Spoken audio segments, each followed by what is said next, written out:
This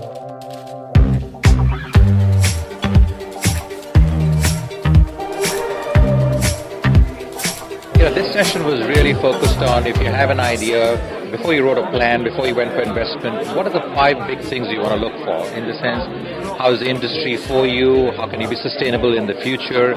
Even if you're differentiated and you know you can do something differently, is there a market for it? Is there a need? Is there a pain? Will customers buy it? Can you access the customers? So these are the big things that we discuss, and the idea was to take the people through the class and get to try and discuss with the partners whether, for their own purposes and their own ideas, whether this was a viable opportunity. Okay, so we're going to have fun today. We're going to look at 5 big questions. Investors, customers, shareholders, and even Lions Den judges look when they look at a particular plan. And so we're going to go with what we've learned so far. We're going to beat the mindset of your investors, your judges, by literally inferring what they might be looking for. Okay, so here, this is why I was working till 2 o'clock at night. I wanted to do something like build an infographic, something pictorially for you, and then use this concept again and again as we looked at various parts of your competitive strategy. So we know that industry is where you have everybody, your buyers, suppliers, substitutes, rivals, new entrants, and yourself. So that's the whole industry. That's the big thing. Yeah? And we did a tool called industry analysis using Porter's 5 forces model. So that's out there, fine out there. Now, you should be looking at basically the one which has got the big Venn diagram. That's the one you should be focusing on. You got substitutes, you got suppliers as a part of the industry, you got competitors, also known as rivals out there. This purple dot is you, yeah, and your offering. That is, who do you cater to? What are you providing, and how do you do it? And this is your future competitor, someone who's not there today but might be there in the future. Okay, so you comfortable? All the players in the industry, get it? But there's one player missing. That's the market and the buyers within that. So that's the market. Okay? And the red dots are the buyers. Now, they could be bigger, they could be smaller. I'm trying to keep it simple. Now, why have I not shown these in various sizes? Because all these are trying to say is that these are your competitors, but the amount of market share they have and the way they've segmented the market is how we distinguish them. So that's your competitor. That's his or her market share. That's your competitor, his or her market share. That's you. That's the market share you're aiming for. And that's your future competitor and his fledgling little market share in the future. Okay? Comfortable with the picture so far? Never done before like this, but I just wanted to use this as a concept where I can sort of repeat and go ahead as we go ahead. Okay. I think a lot of you have answered that already. Fast. What was the market yesterday? Where is it going? Yeah, which one would you rather be?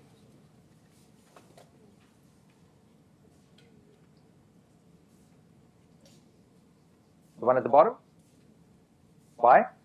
Because you want to be a part of growing market. Because when the market is growing, opportunities will continue to happen. Because if the market is shrinking, it's a bit like a collapsing universe, right? It's only going to hit a singularity at some point.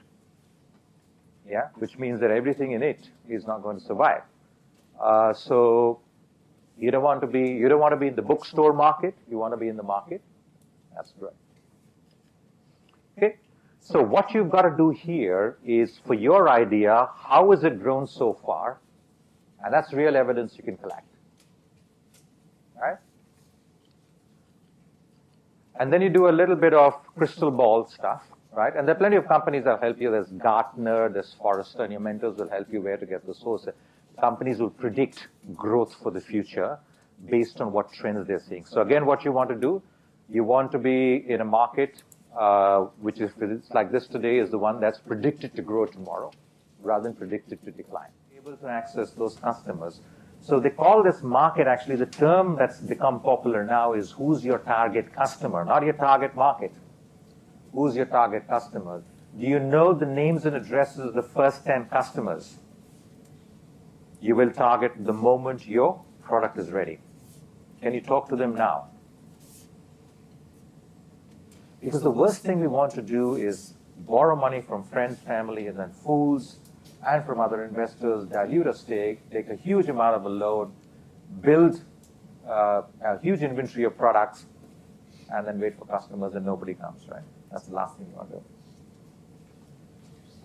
Yeah? So who are your 10 customers? Yeah? Okay? So whenever you think of an idea, don't, think of not only doing it differently, is it solving something that's a pain or a need, something that the customer is willing to shift to your product, something they're willing to pay for, and your ability to basically advertise to them and have access to them. Okay? So, again, it's out here. Is there a genuine customer need, a pain? Will they prefer your offerings to others? Willingness to pay the price for what you think? And that's, again, you can do it on a survey, right? Anybody say, yeah, I'll pay whatever, 69 pounds for this application, no, no sweat. When you ask people to spend money and actually do it, story is different. People hate parting with money. So the third part is the big industry analysis. I'll run over this.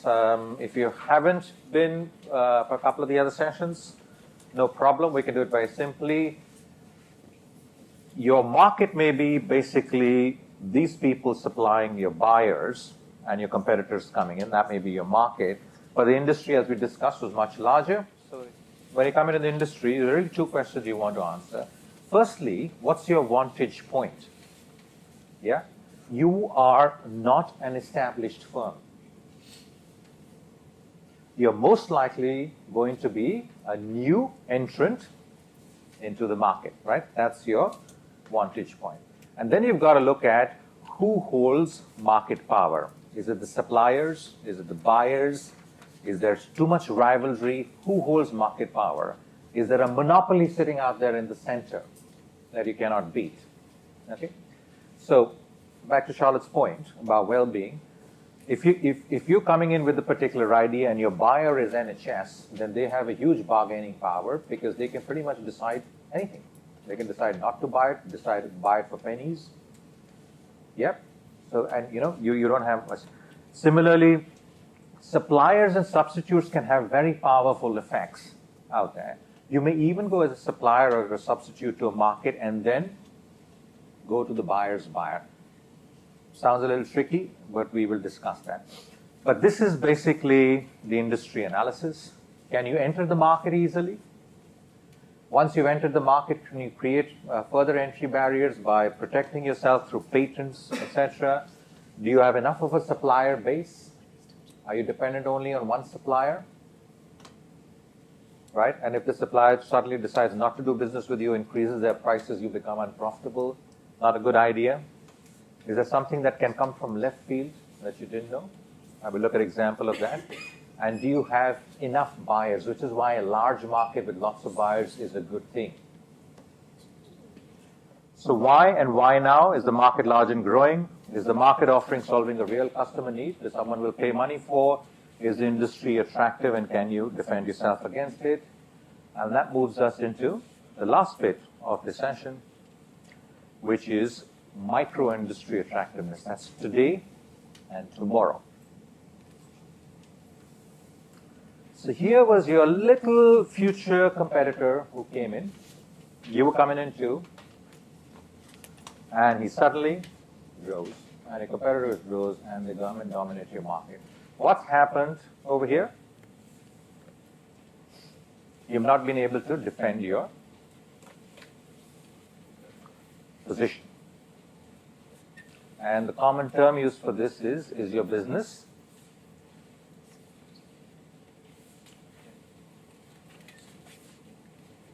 anybody? Sustainable. Do you have a competitive advantage? And is your business? And you have to figure out your defensive strategy for the future. And again, for Lions Den, it will be something that will come up. How how are you innovative today, and how will you continue to innovate over time so that your business continues to run like a successful one, so that you don't get eaten by competition in the future. So these are the 4 things that we discussed. And the last one really is your team. And in your team, it is the aspiration and mission and the risk propensity for the individuals. But from a Lion's Den perspective, it'll be, are the people, can they execute the critical success factors in this industry? The last mind thing is, remember, right in lecture 1 or session 1, we said it is the idea, product, team, execution. Yeah? So if you can't get all these 5 right, the minimum you need to get right, which if you don't and you will fail, is can you get to those customers? Because you don't have customers, there's no business, regardless of how the market will turn in the future. And are you able to execute?